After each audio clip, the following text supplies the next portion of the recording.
चार का चौका की शुरुआत करेंगे, मानस जी से सस्ता ऑप्शन लेंगे, फिर चलेंगे राजेश पालवी जी के पास एफएनओ सुपरस्टार के लिए, आशीष बहेती जी हैं चार्ट का चमत्कार ट्रेड के लिए, और मिड कैप फंडा के लिए शरद अवस्थी जी हैं। तो मानस जी बताइए आपका सस्ता ऑप्शन।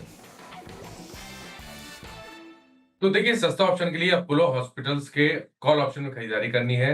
आज रिकवरी में स्टॉक ने वापस अपने 10-20 मूविंग एवरेज को रिगेन कर लिया है। तो अपोलो हॉस्पिटल्स का 7800 वाला कॉल ऑप्शन जो 180 रुपए के आसपास ट्रेड हो रहा है, 135 रुपए के स्टॉप लॉस से इस ऑप्शन में खरीदारी करनी है। 275 तक के टारगेट्स पॉसिबल है।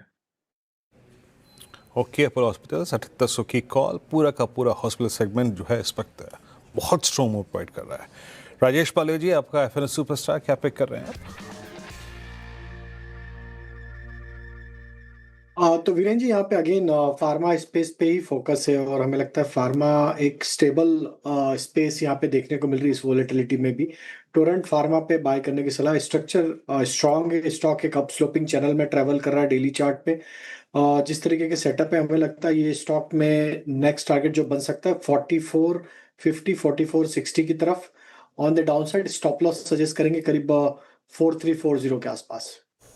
फार्मा पैक में रिलेटिवली स्ट्रेंथ नजर आ रही है फिलहाल। टोरेंट फार्मा पालवे जी की पिक हो गई एफएनओ सुपरस्टार के लिए। आशीष बहेती जी, आपका चार्ट का चमत्कार। जी, अडानी पोर्ट में बिकवाली की सलाह रहेगी। मॉर्निंग में भी इनकी कॉल थी और 15 एंड 1400 के टारगेट के लिए शॉर्ट रिकमेंडेड था। मुझे लग रहा है कि इन लेवल्स पे भी इसमें शॉर्ट किया जा सकता है, या जिनके पास शॉर्ट है उसे सिर्फ स्टॉप लॉस को ट्रेल करके नीचे ले आए।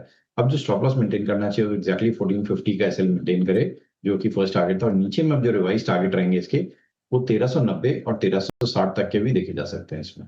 ओके, चलिए अब चलते हैं मिड कैप फंडा के लिए शरद जी के पास। शरद जी बताइए आपका मिड कैप फंडा। जी, हमारा आज का मिड कैप फंडा होगा टाटा एलेक्सी। ER&D की देश की जानी मानी कंपनी है। प्राइमरीली 3 सेगमेंट्स हैं, ट्रांसपोर्टेशन, मीडिया एंड कम्युनिकेशन और हेल्थ केयर।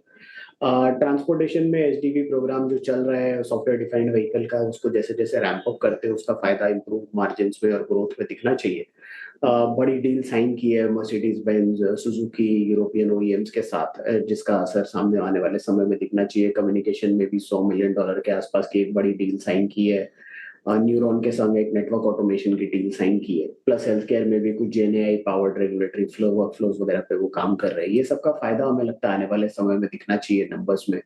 तो अगले साल टॉप लाइन के लेवल पे 12-15%, लेकिन बॉटम लाइन के लेवल पे हमें लगता है इंप्रूवमेंट काफी स्टीप दिखनी चाहिए। तो लगभग 35% जैसी अर्निंग्स ग्रोथ आपको मिलनी चाहिए और 140 के आसपास की EPS कंपनी रिपोर्ट करनी चाहिए। 40 का मल्टीपल मिलना बहुत मुश्किल नहीं होना चाहिए। तो 5600 के शुरुआती लक्ष्य के हिसाब से टाटा एलेक्सी। टाटा एलेक्सी मिड कैप फंडा के लिए पिक हो गई शरद जी की। एक फटाफट से रिकैप चार का चौका का लेकर आते हैं स्क्रीन पर। सस्ता ऑप्शन के साथ हमने शुरुआत की। मानस जायसवाल जी ने सुझाया अपोलो हॉस्पिटल, 7800 का कॉल लेना आपको, 275 के टारगेट हैं, 135 का लगाना है स्टॉप लॉस। राजेश पालवे जी ने भी फार्मा स्पेस से ही चुना है काउंटर, टोरेंट फार्मा है खरीदारी की राय, और 4460 तक के टारगेट हैं, 4340 का आपको स्टॉप लॉस लगाना है। आशीष बहेती जी कह रहे हैं कि अडानी पोर्ट्स काफ़ी वीक नज़र आ रहा है, तो बिकवाली कीजिए। 1360 के नीचे के टारगेट, 1450 का स्टॉप लॉस। और मिड कैप फंडा के लिए टाटा एलेक्सी चुना है शरद अवस्थी जी ने। यहाँ पर खरीदारी की राय लंबी अवधि की नज़रिए से देख रहे हैं वो फिलहाल।